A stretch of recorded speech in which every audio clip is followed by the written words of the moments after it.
আসসালামু আলাইকুম friends, welcome back. So viewers, কেমন আছেন সবাই? আশা করছি সবাই আল্লাহ তাআলার রহমতে অনেক সুস্থ রয়েছেন এবং সুন্দর রয়েছেন। আমি রেজন বলছিলাম, আপনাদের মধ্যখানে উপস্থিত হয়ে গিয়েছি আরেকটি নতুন ভিডিও নিয়ে। সো ভিউয়ার্স, স্ক্রিনে দেখতে পারতেছেন চীনা হাঁসের বাচ্চা। আলহামদুলিল্লাহ দীর্ঘদিন পরে আবার আমরা চীনা হাঁসের বাচ্চা কালেক্ট করলাম। বাচ্চাগুলোর দাম কত, এদের যত্ন কি, ডিটেলস এই ভিডিওর ভিতরে আপনারা জানতে পারবেন। সম্পূর্ণ ভিডিওটা কন্টিনিউ করতে হবে। অনেকে আপনারা চীনা হাঁসের বাচ্চা কালেক্ট করার পরে কিছুদিনের মধ্যে মারা যায়। কেন মারা যায়, কোন ধরনের ওষুধ দিলে আর মারা যাবে না, সেটা নিয়ে এই ভিডিওর ভিতরে আলোচনা করব। সম্পূর্ণ ভিডিওটা কন্টিনিউ করতে হবে। সো ফ্রেন্ডস, যে বাচ্চাগুলো দেখতে পারতেছেন, এই বাচ্চাদের বয়স কিন্তু একটু বেশি।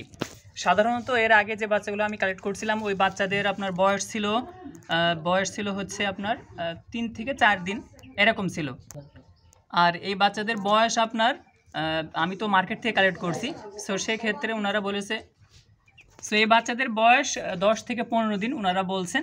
সো সঠিক বয়স কত এটা আমরা এখনই বলতে পারছি না। সো যেহেতু এই কয়দিন টানা বৃষ্টি হয়েছে, সেক্ষেত্রে ঠান্ডার ভাব এদের ভিতরে থাকতেই পারে। আর এই বাচ্চাদেরকে যদি আমরা ওষুধ না দিই, এখন ট্রিটমেন্ট যদি না করি, সেক্ষেত্রে কিন্তু এই বাচ্চাগুলো মারা যাবে।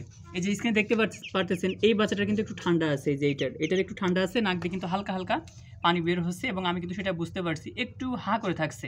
সো যখন আপনার এই বাচ্চাগুলো দেখবেন যে হা করে থাকছে, নিঃশ্বাস নিতে কষ্ট হচ্ছে বা ঠান্ডা ঠান্ডা ভাব বোঝা যাচ্ছে, তখনই আপনারা কোন ওষুধগুলো দিবেন সেটা ভিডিওর ভিতরে দেখাই দিই। এই যে দেখতে পাচ্ছেন, হ্যাঁ, এই যে এখানে দেখেন আমি খাবার দিয়ে রাখছি। এই খাবারটা হচ্ছে আপনার 0 সাইজ। এই খাবারটা সেই খাবার হচ্ছে একটু বড়, মাঝারি সাইজের এই খাবারটা।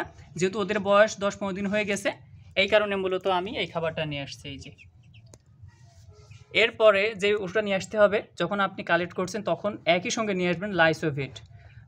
এই ওষুধটা খুবই গুরুত্বপূর্ণ একটা ওষুধ। অনেক রকমের স্টেজ, অনেক সময় জার্নি করার ফলে আপনার হাঁসগুলা এই যে নিয়ে আসার কারণে দেখা যাচ্ছে ওদের ভিতরে একটা ঘাটতি চলে আসে, বা একটু স্ট্রেসের কারণে ওদের শরীরের আপনার অনেক ধরনের সমস্যা দেখা দিতে পারে। যখন বাসায় আসছে তখন যদি আপনারা এই ওষুধটা দেন, লিটারে 1 গ্রাম করে যদি দেন এবং 1 থেকে 5 দিন যদি খাওয়াতে পারেন, হাঁস সুস্থ থাকবে, সুন্দর থাকবে ইনশাআল্লাহ। এরপর যেটা ঠান্ডার জন্য, সেটা হচ্ছে ডক্সি এভেট। এখন এই যে আমি দেখতে পাচ্ছেন পানির মধ্যে আমি অলরেডি মিক্স করছি। এইখানে 1 পাও পানি নাই, লিটারে যেহেতু 1 গ্রাম করে দিতে হবে, আমি খুবই সামান্য অল্প একটুখানি আপনার গুঁড়া এর মধ্যে আমি দিয়ে দিয়েছি। আর এই যে একটা সিরিঞ্জ, এটা আপনার 10 সিসির সিরিঞ্জ, হ্যাঁ, 12 সিসি। সো এই যে দেখতে পাচ্ছেন একটা লবরও আমি লাগিয়ে নিয়েছি। এইভাবে করে যদি আপনার মিক্স করে প্রত্যেকটা হাঁসকে যদি আপনারা 5 মিলি করে খাওয়া দিতে পারেন। এখন আমি যে ওষুধটা দেবো সেটা হচ্ছে ঠান্ডার ওষুধ দিব, কারণ ওদের মনে হচ্ছে যে একটু ঠান্ডার ভাব আছে ভিতরে। সো আমি কি করব, প্রত্যেকটা হাঁসকে আমি 5 সিসি পরিমাণ খাওয়াই দেবো। এই দেখেন 5 সিসি, এই যে অর্থাৎ 5 ml। এই যে এই 5 ml পরিমাণ আমি খাওয়াই দেবো একটা হাঁসের।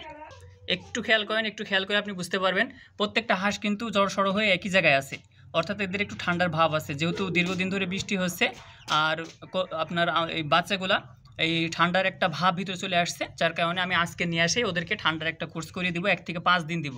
সো যদি ধরে খাওয়ান, সেক্ষেত্রে 5 সিসি করে দিবেন এইভাবে প্রত্যেকটা হাঁসের বাচ্চার। 1 থেকে 5 দিন যদি দেন, বা 3 দিন দিলেও হবে, দেখবেন যে ইনশাআল্লাহ হাঁসগুলো সুস্থ হয়ে যাবে, সুন্দর হয়ে যাবে। সো এখন আমি একটু খাবার দিয়ে দেবো, আগে দেখি ওরা খাবারটা খায় কিনা। এই যে আমি খাবার দিয়ে দিছি, ওরা খাবারটা খায় কিনা দেখি।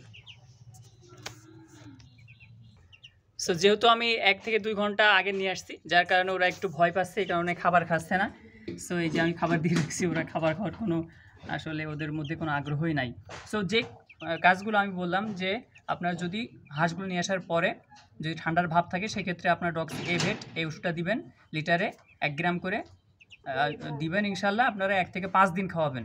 যদি 5 মিলি করে খাওয়ান, 1 থেকে 5 দিন দিবেন, ধরে খাওয়াই দিবেন ইনশাল্লাহ। দেখবেন যে কবুতরগুলো এই আপনার হাঁসগুলা, সো এই ওষুধগুলো দিলে দেখবেন যে আপনার হাঁসের বাচ্চাগুলো ইনশাল্লাহ সুস্থ হয়ে গেছে। যারা কবুতর লালন পালন করেন, তারা কবুতরকে এই ওষুধটা দিতে পারেন যদি ঠান্ডা লাগে, সেক্ষেত্রে কোনো সমস্যা নেই ইনশাআল্লাহ।